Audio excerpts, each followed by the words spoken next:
Apes, sudah dukung Anies bawa Rizik pulang ponakan JK kena jerat hukum. Naiknya Anies di kursi DKI 1 tidak luput dari peran JK. Anies yang bukan orang parpol dan sudah diberhentikan dari kementerian mendapatkan tawaran kuat berkat JK. Sayang insting Jokowi memang jauh berbeda dari JK. Anies yang dipecat lantaran tak bisa bekerja tetap saja membawa karakter lamanya. DKI kian amburadul di bawahnya. Banjir tidak bisa diatasi, rumah DP 0 rupiah terancam mangkrak dan korupsi gila-gilaan di jajaran bawahannya. Dengan segala kegagalan Anies, maka tak pelak kalau JK terus memutar otak. Akhirnya yang ada di benaknya cuma membawa pulang Rizik, si raja pembuat onar. Naasnya Rizik membuat onar saat ada pembatasan ketat ketika pandemi corona. Kita berterima kasih kepada Tuhan karena hikmah di balik corona, Rizik dipenjarakan dan FPI di bumi hanguskan. Meski terus memoles Rizik dengan banyak pujian, JK akhirnya tetap harus menelan pil pahit. Dua jagoannya keok karena ketololan mereka sendiri. Jadi jika sewaktu-waktu borok korupsi keluarga JK dibuka, pemerintah langsung fokus sasaran karena pengacau negara telah tiarap. Dan benar saja tak lama kemudian ponakan JK telah menjadi tersangka. Padahal kasus kericuan Bukopin sudah menyeruak tahun lalu. Mau minta tolong Anies, ternyata ia gubernur gadungan yang miskin prestasi. Bawa pulang Rizik malah ujungnya Rizik sendiri di kerangkeng.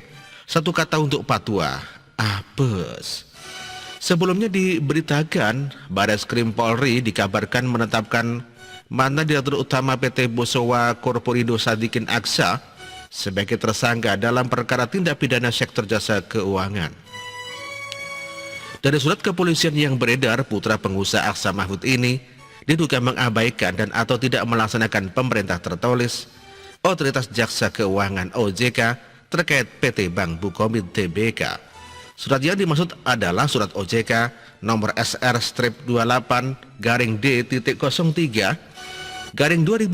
tertanggal 9 Juli yang memerintahkan pemberian surat kuasa khusus tim teknikal asisten PT BRI untuk menghadiri rapat umum pemegang saham luar biasa PT Bank Bukopin Tbk. Namun PT Bosowa Corporindo tidak melaksanakan perintah itu. Adapun Bosowa adalah pemegang saham pengendali sebelum KB Kukmin Bank. Sedangkan Direktur Tindak Pidana Ekonomi Khusus Barreskrim Brigjen Pol Helmi Santeka tidak membantah kalau mengiyakan konfirmasi kata data soal penetapan tersangka ke Divisi Humas ya, demikian katanya. Sejak Mei 2018, Bank Bukopin telah ditetapkan sebagai bank dalam pengawasan intensif oleh OJK karena masalah tekanan likuiditas. Tekanan semakin memburuk sejak Januari hingga Juli 2020 hingga otoritas memberikan perintah tertulis itu. Mungkin saat ini sudah waktunya JK menuai hasil perbuatannya. Tak selamanya mantan pengusaha dan mafia bisa terus semena-mena. Seperti kata Anas ketika dizalimi SBY, bahwa masuknya ia ke penjara adalah halaman pertama dari karma yang akan ia tunjukkan ke SBY.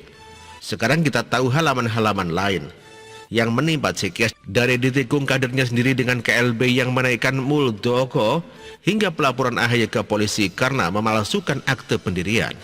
Cikias akan mengalami masa-masa sulit yang lebih tragis ketimbang cendana. Ini lantaran ketamaan yang menggurita dari sang mantan. Coba ia tidur tenang pasca tidak jadi presiden, kemungkinan ia tidak mengalami hari-hari berat seperti sekarang. Ya, jangankan jalan-jalan bersama cucu dan menikmati hari tua, hari-hari Pepo justru sibuk memikirkan nasib AHY dan Ibas. Kemungkinan besar setelah keluar dari penjara nanti, Anas akan menyeret Ibas ke penjara. Sama halnya kini yang menimpa JK yang tamak kuasa. Bukannya menikmati masa tua dengan santai, dirinya justru harus sibuk mengurusi ponakan Sadikin Aksa. Orang ini juga disebut-sebut kecipratan proyek Formula E. Tampaknya keluarga Cikes dan JK sangat kompak menggarong uang negara. Baru awal Jokowi menjabat di periode kedua saja, borok mereka terbuka semua. Ini semua karena Jokowi memang presiden jujur. Makanya pantang baginya menutupi borok mafia. Beda halnya kalau presidennya korup seperti SBY, tak mungkin ia buka-bukaan karena ia sendiri kecipratan. Namun giliran orang yang bersih tapi ketahuan berseberangan seperti Antasari dan Anas, SBY akan membuat mereka berdosa agar bisa menyingkirkannya. Di zaman Jokowi tidak ada lagi kriminalisasi. Mereka yang masuk BUI karena memang asalnya kriminal. Jokowi adalah hadiah dari Tuhan agar Indonesia bebas dari para penyamun.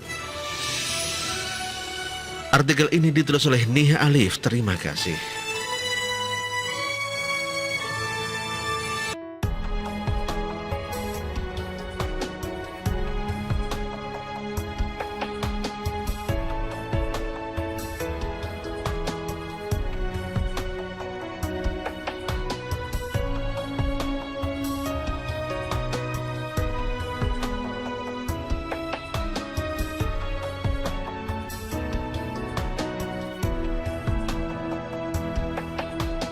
Bersih, jujur dan merakyat,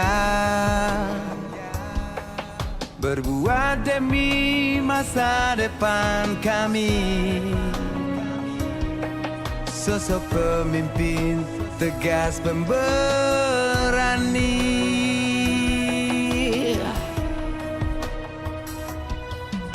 Kamu tidak tergantikan, terbukti baktimu untuk negara Indonesia Timur bersuara.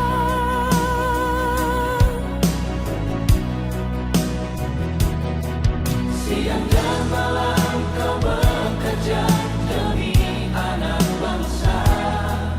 Jangan menyerah, rakyat mendukungmu. Bekerja nyata dan membangun tanpa kenal lelah. Tetap Jokowi 2 periode.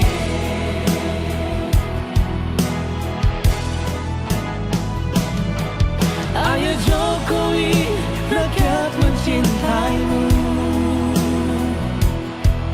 Pilih Jokowi, Indonesia kejar.